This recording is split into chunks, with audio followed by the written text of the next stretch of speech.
His Majesty's warship, Szent István. The Kingdom of Italy declared war on the Austro-Hungarian monarchy in May 1915, thus ending the apparent peace in the Adriatic Sea.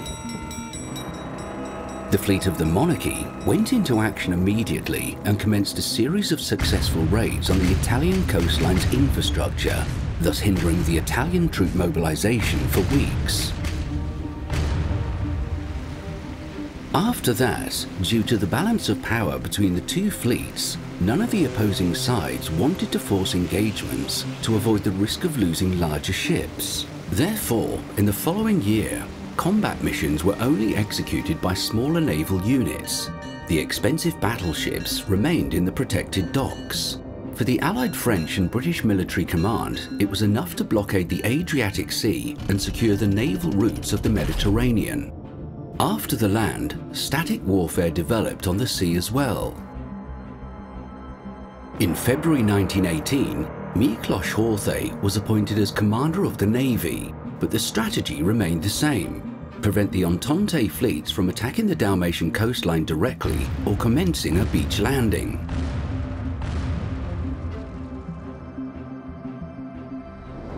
At the beginning of the 20th century, a new development changed the structures of the naval forces radically. In 1906, the British dreadnought revolutionized naval warfare and also founded the new type of ship named after her. The most significant innovation was the increasing of the number of heavy naval guns, the main armament, by 2.5 times its original size at the expense of the secondary armament. Its firepower and effectiveness surpassed all units previously entered into service by far, and with a single strike, it rendered previous battleships obsolete. The ships of contemporary fleets belong to 6 main types, which fulfilled different roles. The small and nimble torpedo boats were tasked to torpedo more valuable targets and to pick up and deploy mines. Although Austro-Hungarian boats were more modern, the Italians were in a serious numeral advantage. Destroyers conducted reconnaissance and provided protection against smaller vessels. Despite there was no difference in terms of quality, the Kingdom of Italy was in a depressing triple numerical superiority.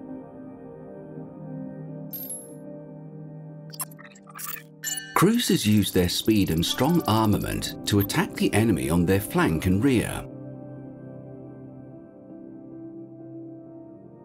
In case of both quality and quantity, the opponents were equally matched.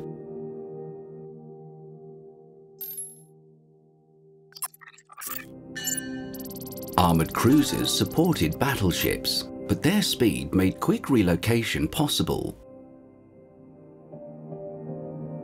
The monarchy's ships of such type suffered a slight disadvantage due to their weaker armament.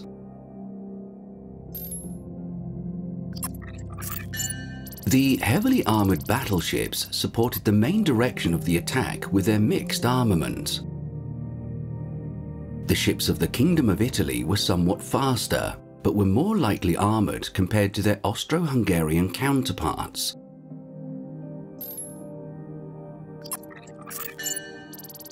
The dreadnoughts fought the main forces of the enemy with the help of their strong armament and armour. This was the strongest and most modern type of ship, of which both sides had the approximately same amount.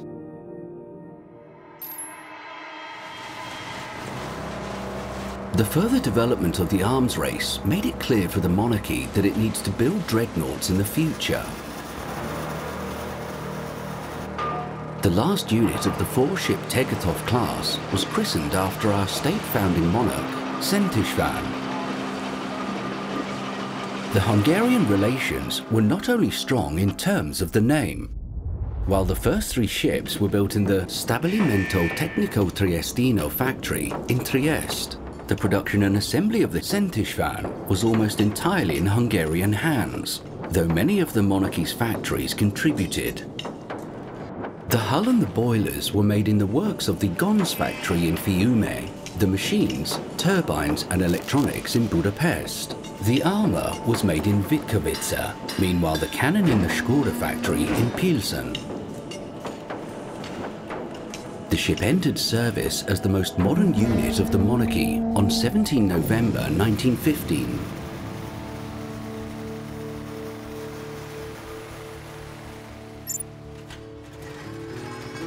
The Szent István was 152 metres long and 28 metres wide. Its displacement reached 20,000 tonnes. The propulsion was taken care of by the 26,400 horsepower of the two turbines, powered by 12 boilers, providing a speed of 20 knots. The armour thickness of the belt, the bridge and the turrets was 280 millimetres. But on the other areas, it also reached 150 to 180 millimetres. The ship's main armament were the 12 30.5 centimetre Skoda cannon placed in 4 turrets. 12 15 centimetre cannon were emplaced in the sides of the ship, and further 18 17 centimetre guns were mounted on the deck as secondary armament.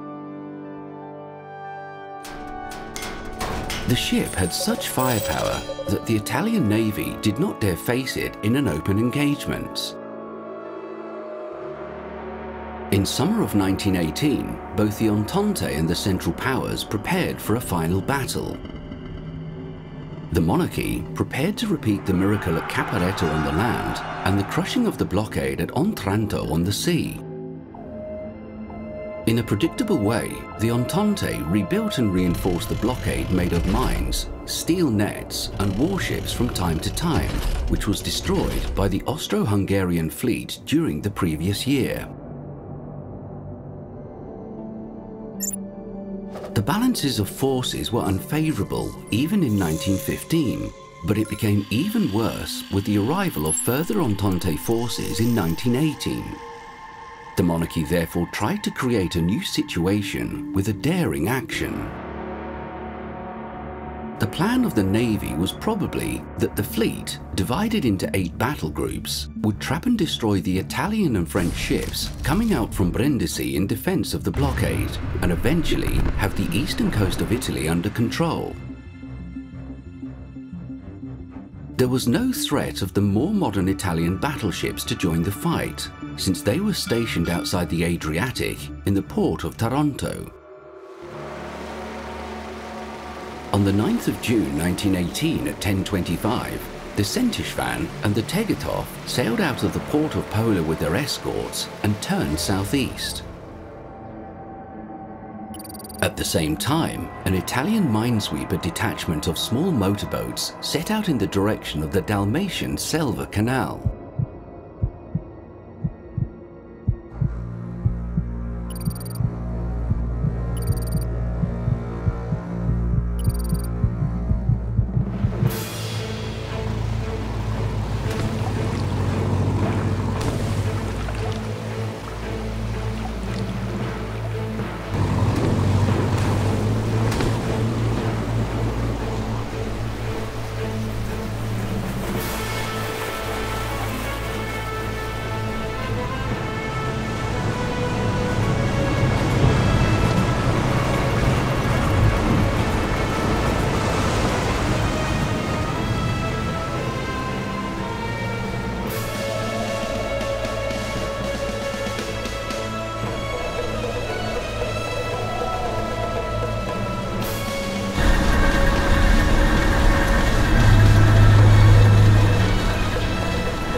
Its demise was due to its design flaws. Its centre of gravity was too high, and its displacement was too small, making it highly unstable. Also, the distance between the torpedo bulkhead and the outer casing, similar to its opponents, was less than necessary. Therefore, it started to tip on its side immediately after being hit. The two exploding torpedoes hit the ship very close to each other. Moreover, in the line of the engine room and the boiler room, they tried to prevent or slow down the tilting of the ship by turning the turrets and sending the crew to the left side. Eventually, the Tegetov, although a bit late, tried to tow rope its damaged sister ship in order to have it at least beached, unsuccessfully. At 06:05, the Szent István keeled over, and 7 minutes later it sunk. From the 1,087 crew members, 89 perished, 41 of them were Hungarian. The Szent István was the most powerful warship on the Adriatic, ahead of its time in a way, since its main turrets didn't have 2, but 3 guns installed. In terms of speed, it was even faster than its sister ships, thanks to the modern propulsion. However, it must be stated that it was designed for local conditions and power relations. Therefore, it could not hold up against the vessels of the great naval nations, the British and the French. Still, the ship, considered to be the most Hungarian warship, was the absolute peak of contemporary Hungarian shipbuilding. The building was conducted by the Hungarian-owned Gons factory. Half of the costs were covered by the Kingdom of Hungary, and Franz Josef himself picked its name from the possible ones. Although the monarchy figuratively sank into the grave with the ship, the Austro-Hungarian Navy never suffered a defeat during the war. Its ships were in a numerical disadvantage and were not considered to be equals to the ones of the British and French Navy, but it was a worthy opponent to the Kingdom of Italy in the naval war. In turn, the united Italian-French fleet never risked to enter the Adriatic with larger naval units.